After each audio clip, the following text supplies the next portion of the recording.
welcome to another episode of Dad Can We Talk?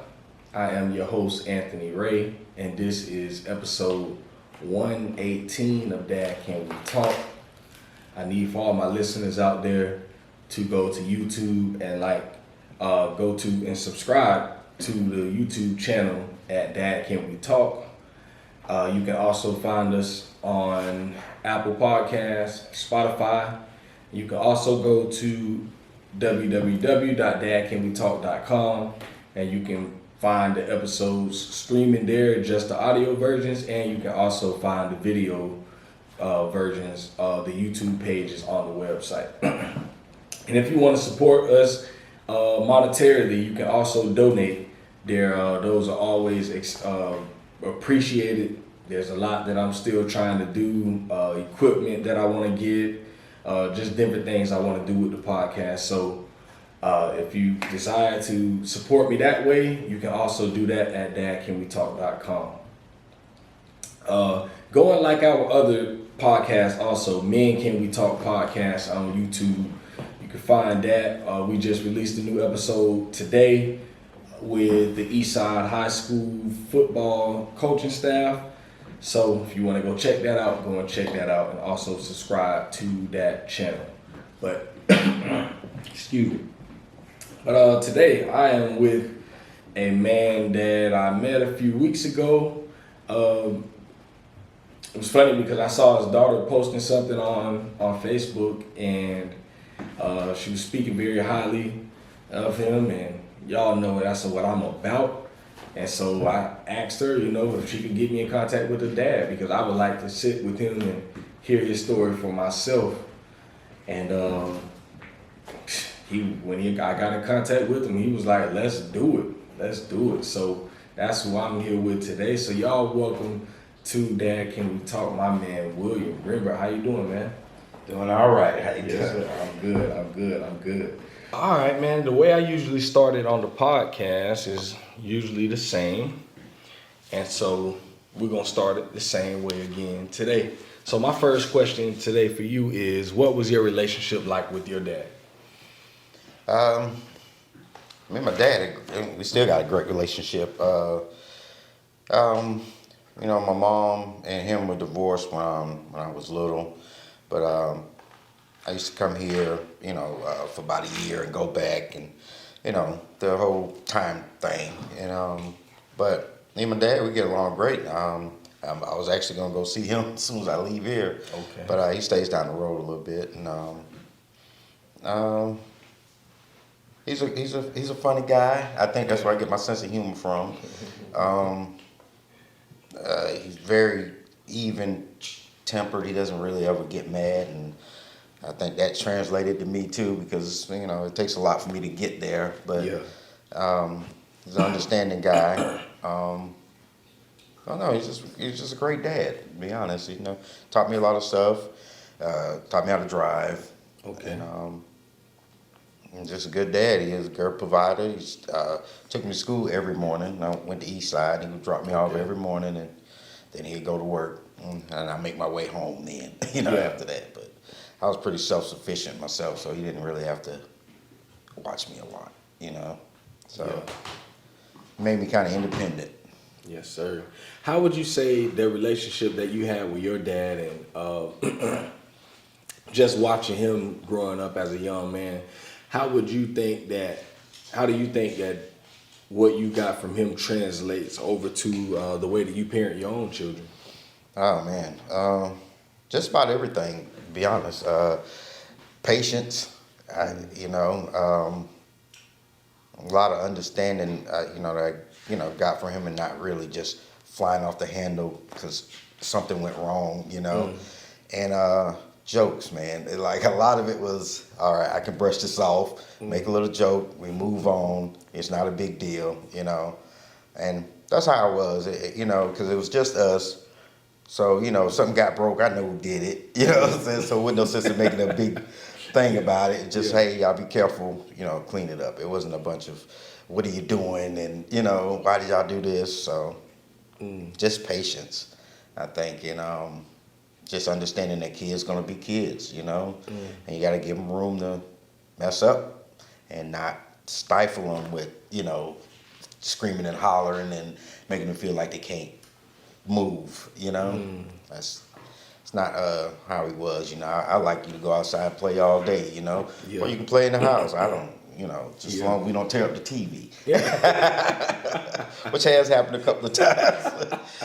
But that's, that's kind of what I learned, and it translated very well because my kids, I've never really had any problems out of them, just regular kid stuff, but, nobody's been to jail and, crazy stuff like that, everybody graduated, so I guess that it worked for me, so yeah.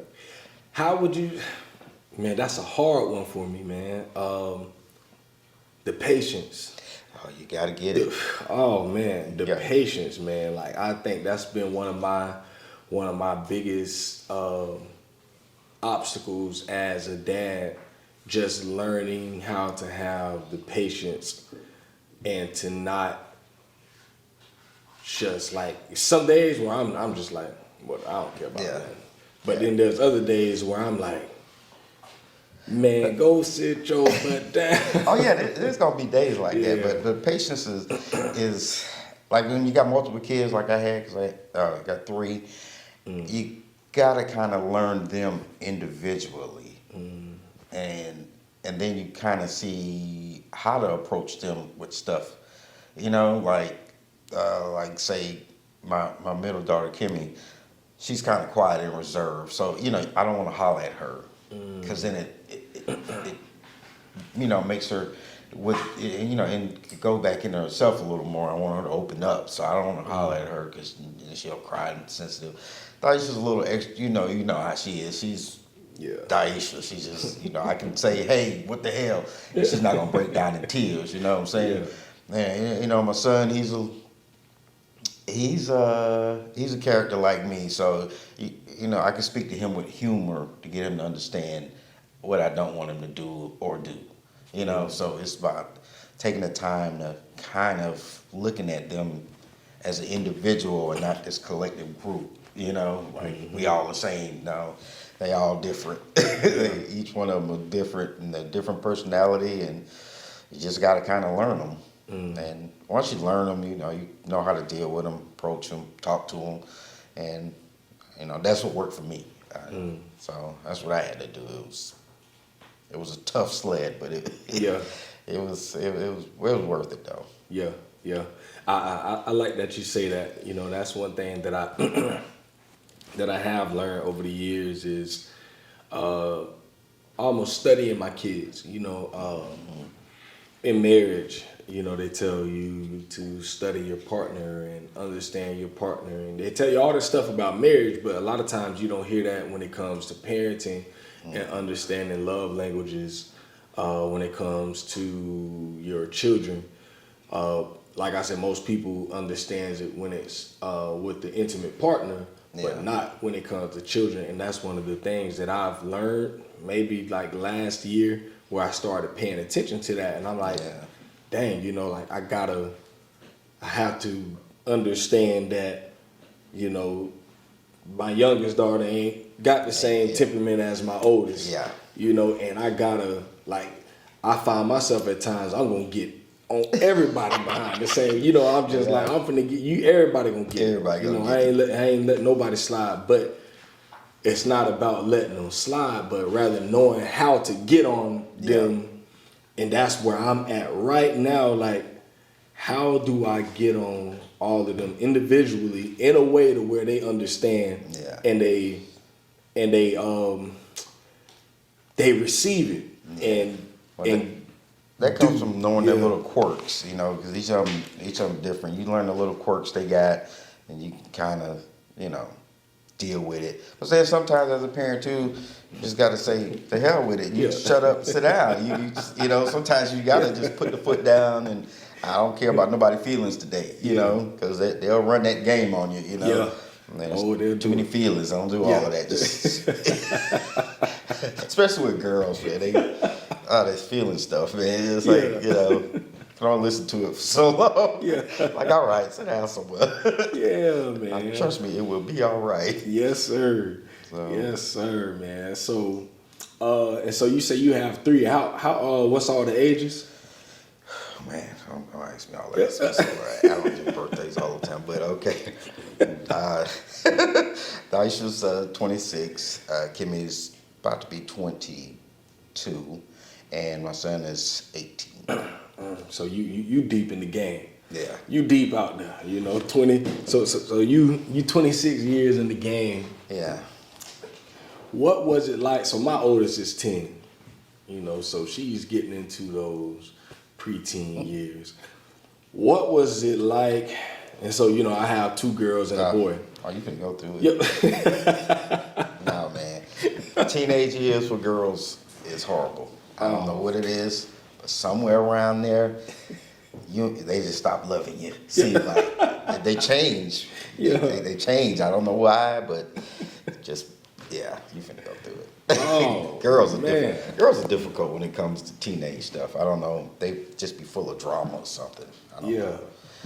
They get influenced a lot by their little friends, and sometimes they take on other people's problems like it's theirs, and it's like, you're not even living it, like it's not even happening to you, but it's so sad. Like, oh, sit down somewhere, So, yeah.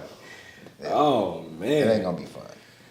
Woo. So that's where I'm at right now, man. And so she's in 5th grade, and man, it's like I'm seeing it already, and my oldest daughter, she's more like she feels, she feels, and I think she's more like me than sometimes I even like to admit. But she, she gives you pushback. Yeah.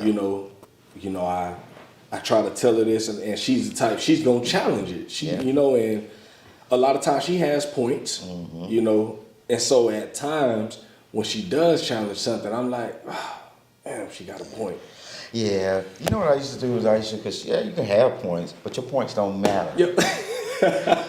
I mean, It don't matter. It don't matter. Yeah.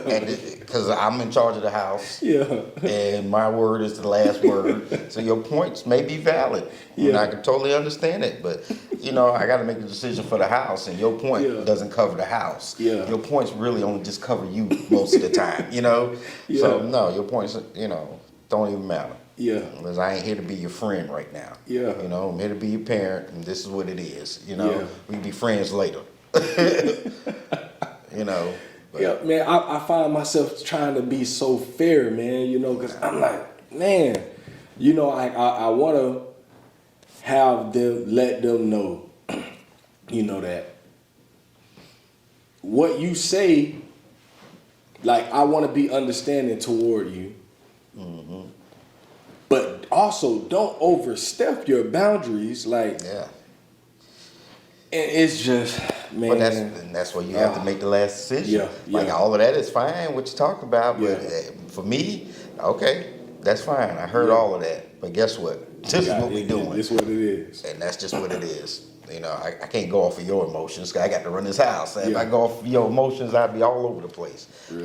So I just got to put your 10 toes down in the sand and call it what it is. And, they ain't going to like it all the time, and they'll be mad, and you know what? They'll get over it. Yeah. I had to get over it. You know what I'm saying? Everybody had to get over it. You had to get over it, Yeah. And you still here, so it ain't going to kill them, Yeah, The kids need to be told no sometimes, You can't, if you don't tell them no, they don't understand like what it is to not have something. They don't understand failure. They don't, you know what I'm saying?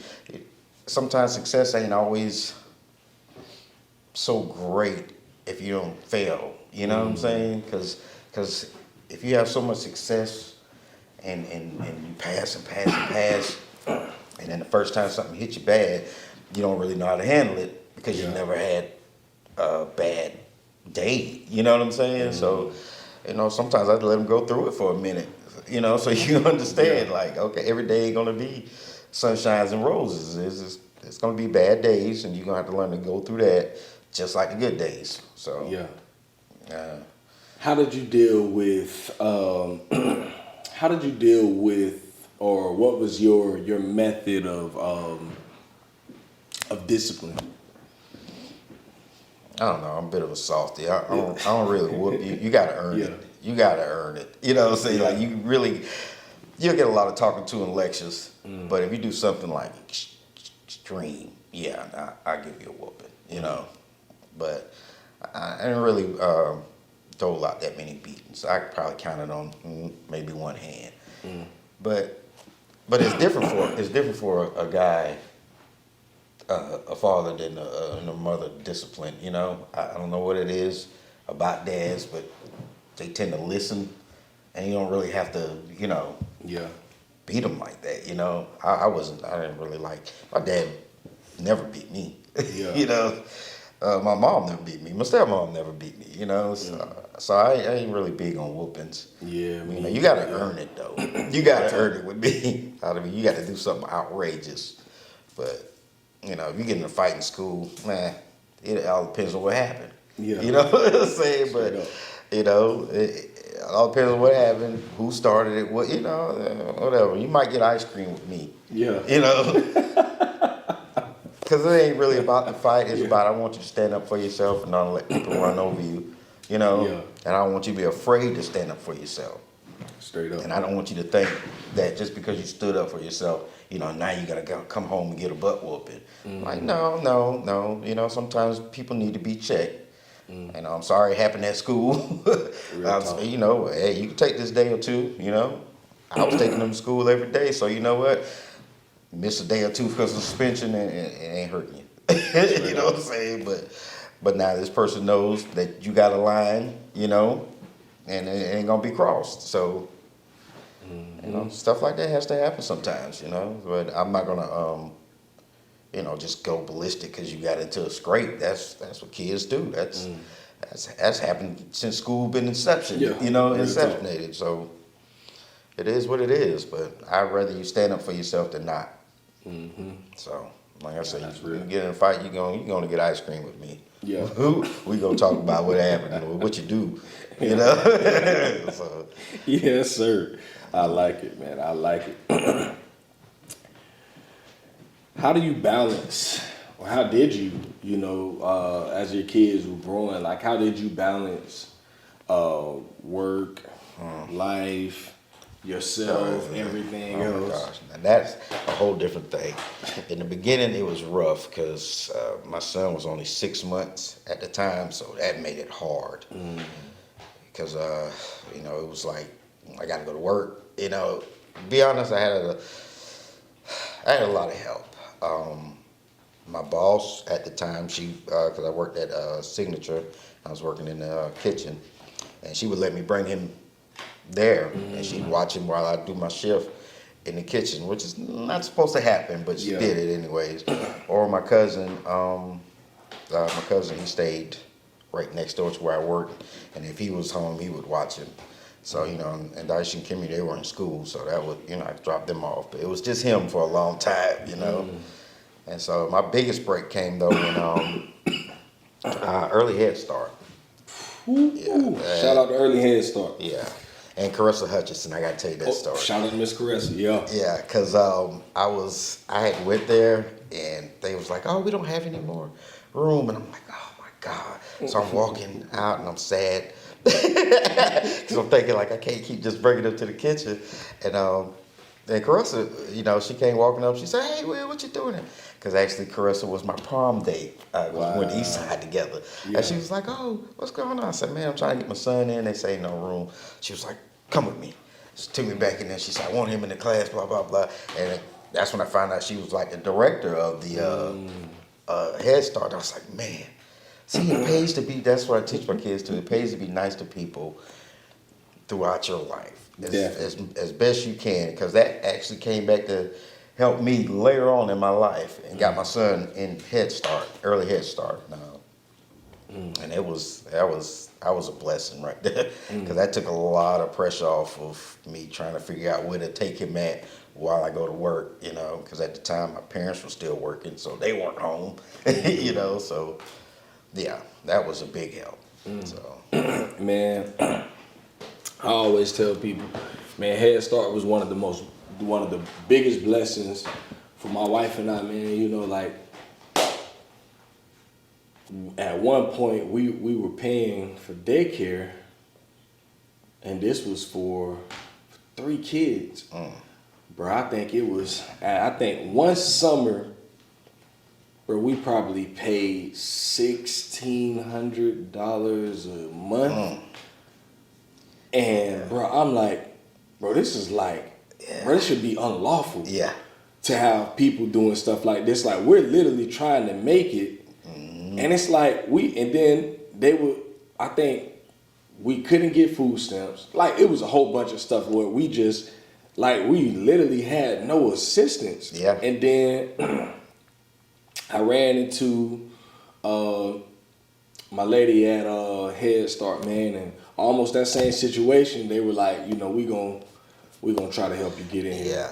Yeah, that helped a lot though. It freed up, you know, my time for me to go to work and not worry about, you know, the wrong person coming in the kitchen and seeing and then getting fired and all of this. So yeah. Sheesh.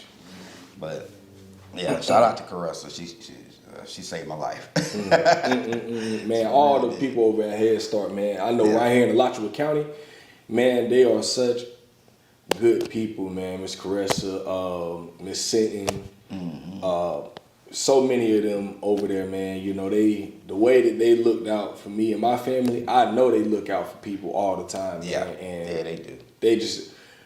People think like, oh, ain't nobody out here that'll help you. Nah, there's people. And I think at times, like what you said was so important, like the way that you treat other people. Yeah. It's so important, man. And that's something I also tell my kids. You know, they always say, Daddy, how you have so many friends? How you know so many people? You just gotta be nice to people. You never know who you need. And it's not for that, but it's just, you just gotta be nice to people, you know? Straight up. Like, when I was going to high school, I don't think I was mean to anybody, you know? I really don't think so. And as I'm finding out, I guess I haven't been, because there's a lot of people like, man, you so cool and nice. And I was like, well, thank you, you know? It's so many people know me now. I didn't even know that. I mean, people even knew me in school, you know, just because I was kind of quiet and under the radar a little bit, so I thought. But but apparently a lot of people knew me. So, and but I was always nice to people. Like I said, I don't really ever get mad at nobody. And I don't hold grudges and all that, because it's just a waste of time. Straight up. And energy, you know. Don't do that. Straight up. So as a dad, what would you say are some of the, like, let's just say one of the biggest challenges that you've had in being a dad?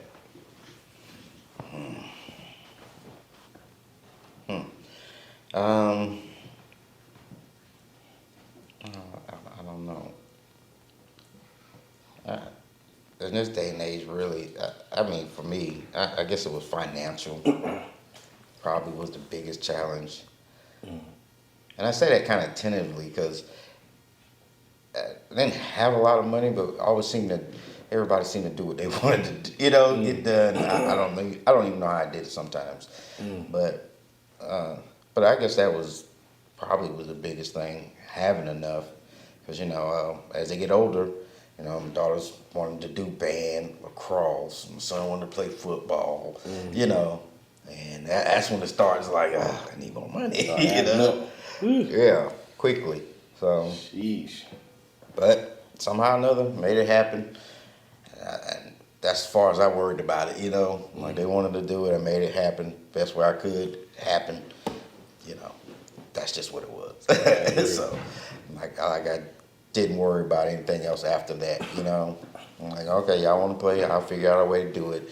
And figure out a way to do it, and then I just move on from it, you know. Yeah. You know, so. But at times, financial is the biggest thing, you know. But. No, that's real. That's real. Like, you ain't even got to say it. I already know. Yeah. I'm living it right now. Yeah. You know, especially being a single, you know, you want them to experience stuff, you know, as they would if if you had your partner with you or whatever, you know.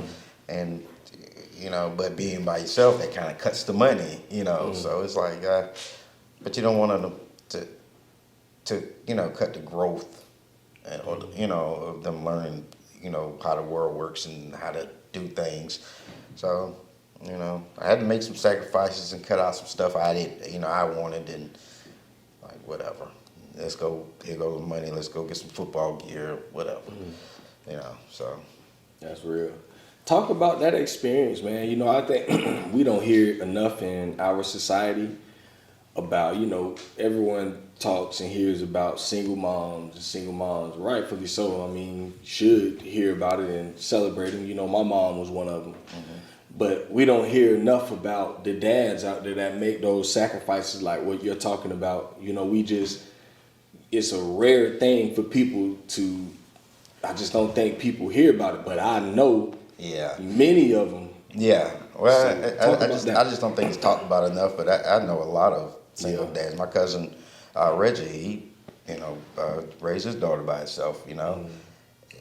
It's more prevalent than being talked about, you know. Way more. Yeah, a lot more than you think nowadays, especially.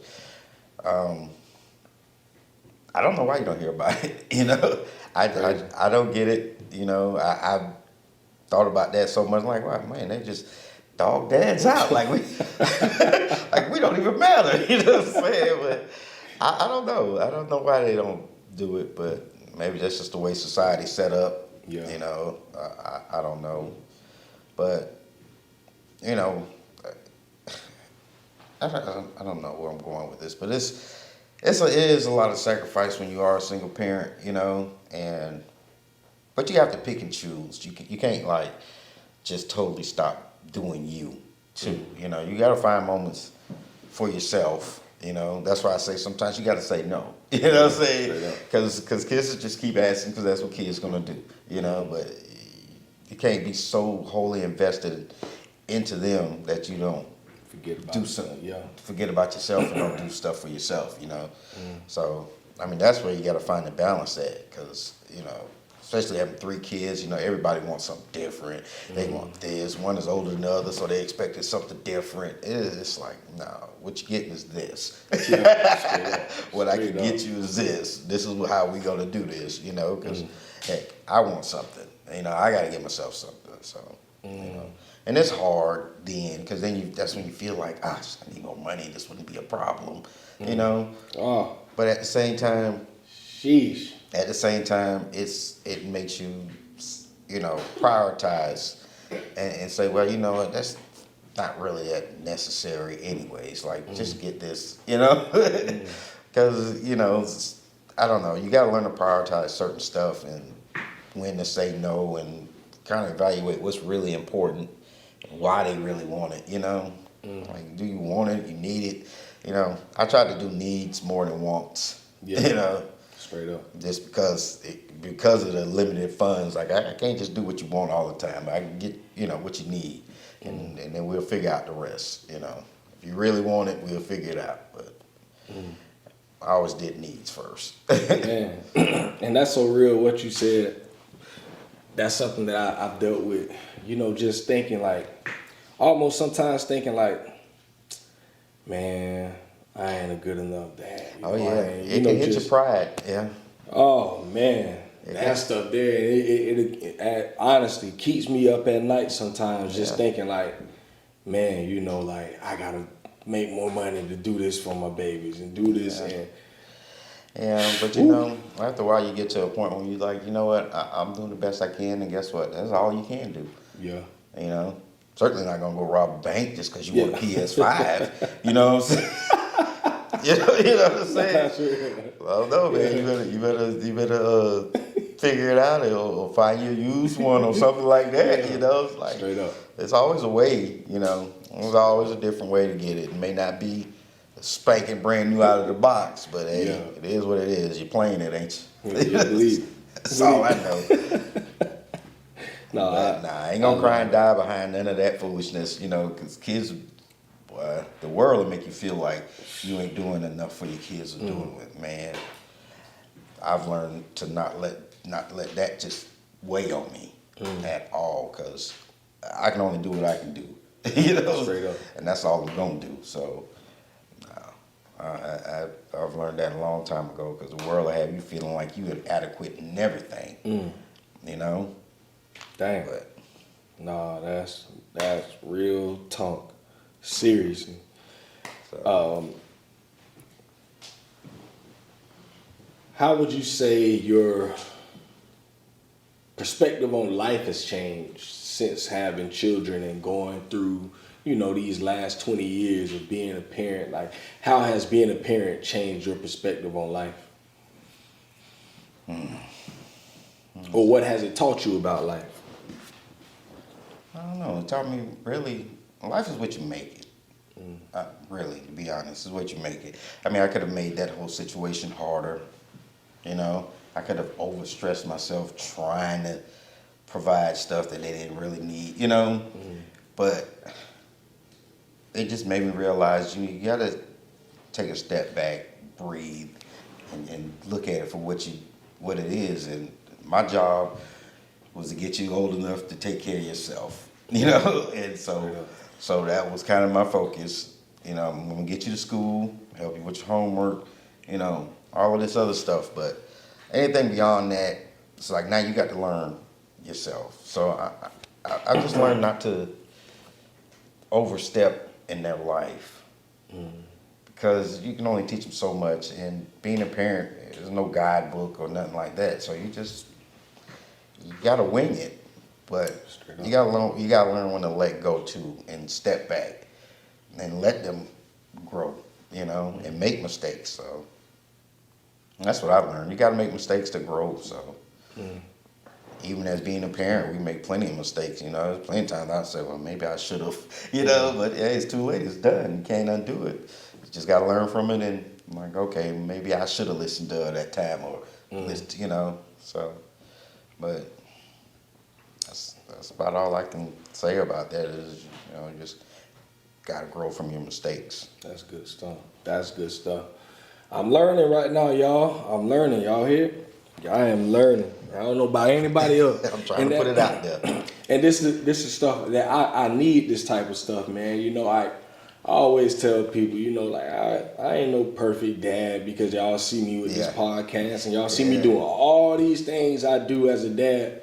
Man, I'm still just a dad out here trying to get it and learn, because like you say, man, this thing didn't come with not one book. Not one book. I done found a few books as I got older. Yeah, but nobody give you a book for the first one or the last one. Oh my God. They don't give you nothing. You just got a kid, and then you got to figure it out. Seriously. You got to figure it out. And so many things that you're saying right now, man, is helping me, man, because I put a lot of pressure on myself, man, and yeah, that's the worst. That's the worst. That'll so keep you up at night. Yeah, right? That'll keep you up, and believe it or not, it'll depress you. It'll make you sad. You can't put all that pressure on you. I mean, you're gonna have moments, because I done had moments, but don't put that much pressure on yourself. Because you know what? Kids are just gonna grow up. Kids, you're designed to do that. You're just gonna grow up. They're not gonna stay 5 forever. They're not gonna stay 18 forever. So, putting all that pressure on yourself while they're growing up, it'll drive you crazy. Just know tomorrow is a whole different day. What they thought they wanted yesterday, they might not even want 2 days from now. So it's real. So don't get gray hairs. Yeah. Overstressing yourself. Well, yes, sir. No. Oh man, that's some good stuff there. That's something I'm taking from this one today. Yeah. 3 more questions for you, man. If you could sit with the 18-year-old version of William, like you and I are doing right now, and you can look face to face with him and give him, knowing everything you know right now. Yeah. If you can give that young man one piece of advice going forward, what would you say to him? I don't know, because I don't really have that many complaints. Yeah. So I'll probably just tell him, do what you've been doing. You know, I mean, I ain't say my life is perfect, but I enjoy it. I love my kids, and they turned out great. So, I don't think I would change nothing. Other than, I don't know, maybe get a better job. I don't know. Yeah. But other than that, nah, I wouldn't have nothing to tell my young self about being a parent, other than you already know what you need to do, because it's already been instilled in you from my dad, my granddad, and all my uncles and stuff that all the positive male role models that's been in my life. It's pieces of them in everything you do, whether you realize it or not. So you kind of got the blueprint already. You just got to kind of put the building together. You know what I mean? So I wouldn't change anything. That's real. Yeah. I love it. Anything that you would say to a dad out there right now that might listen to this, if you would give them one piece of advice about being a dad, what would you say to them? Trust yourself. Trust yourself. There's no such thing as a mistake when you're parenting, because you don't know what tomorrow. You don't even know the outcome of it anyway. So be the parent. Like if you're saying no, stay what you know. Don't falter in what you decide, because ultimately you send a message to your kids. If you flake, you pass that on. They'll flake on stuff. You know what I'm saying? But if you stand firm, they'll be mad at you. But then they'll know to stand firm on whatever it is that they feel passionate about or whatever. So. And it could hurt your feelings, and you might feel like, oh man, I'm a horrible dad. But do that in your room. Don't let them see you. Don't let them see you sweat, as they always say. So, but you gotta be firm and stand on what you say, and just deal with the consequences of your actions. You're the parent. They don't tell you tell them. And whether it's the right action or wrong action, a decision always has to be made, and you're the one that's got to do it. So don't be afraid to do it. Great advice, man. Well, yeah, man, I think that's good, man. I think we got a lot of good stuff in this episode here, man. Definitely many things that I'll take for myself from this, and that's one thing I'm just always looking for when I sit down with another dad, and that's why I do what I do. I share it with everybody else, but more than anything, this podcast is for me, to learn from other dads, other guys that might have experience in areas that I don't have experience in, or have been through things that I might be about to go through, and just trying to soak in all that knowledge and wisdom, because I know that I need it. There's many times I go through things in my own fatherhood journey, and I'm like, man, the one guy was just talking about this, so it makes me a little more prepared for that situation, man. So man, I appreciate you. I definitely appreciate you, man. All right, well, yes, I enjoy doing this. It's fun, man. Oh yeah, I like it. Yes, sir. Well, man, I appreciate you spending some time with me today. Right.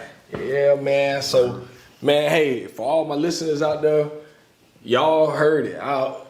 Y'all know me. I don't mind taking no advice and learning something. So, and also saying that I needed that. So I hope y'all do the same thing, man. He spit some real game today. He gave us some great things that we all could do. I'm more than sure I ain't the only one, who could work on different things. So if it's something in here that was said that you could work on, man, put that into your tool belt as a dad and continue to keep trucking and working on that thing, man. So we're going to end it there today. Like I said at the beginning, y'all go to YouTube, subscribe to the channel at Dad Can We Talk. And if you don't really like videos and you just like to listen like I do. When I listen to podcasts, I like just audio. I put it in my ears and I go. You can find us on Spotify and Apple Podcasts. You can also watch the videos on Spotify. Maybe starting at like episode 101, I started posting the videos to Spotify also. So you can look at the video or just listen audio on Spotify. Or just go to the website. The website has the videos and the audio versions at dadcanwetalk.com. So those are all the ways you can find us, or just go and type it in Google. Type in Dad Can We Talk. You will find all type of links to the podcast. So without all of that said, we're going to end it there for the day. I appreciate everyone that listens. I appreciate everyone that supports the podcast. Y'all be on the lookout for some more great dads that'll be coming. I've been in contact with some guys, so I got some good stuff coming. And in the next few months, we're gonna start planning again for the 3rd annual Dad Can We Talk Dad Walk. I'm looking at the park on 20th, the new park, right there by the fire station. So y'all stay tuned in the next few months. I'm shooting for like March for that. So and then also, if any dads with children the ages of 3 and under, if you want to get with me, I know I announced on Facebook and stuff, but I am a dad support specialist now for a program called Team Dad with Healthy Start. If you're looking for some more support, a mentor, I'm more like a coach, like a life coach for dads now. So it's a beneficial program for dads. There's a lot of different things that we get into. I sit down with dads all throughout North Central Florida. So contact me if you are interested. And yeah, we're going to leave it right there. So we're out of here for the day. It's Dad Can We Talk, episode 118, and we out of here.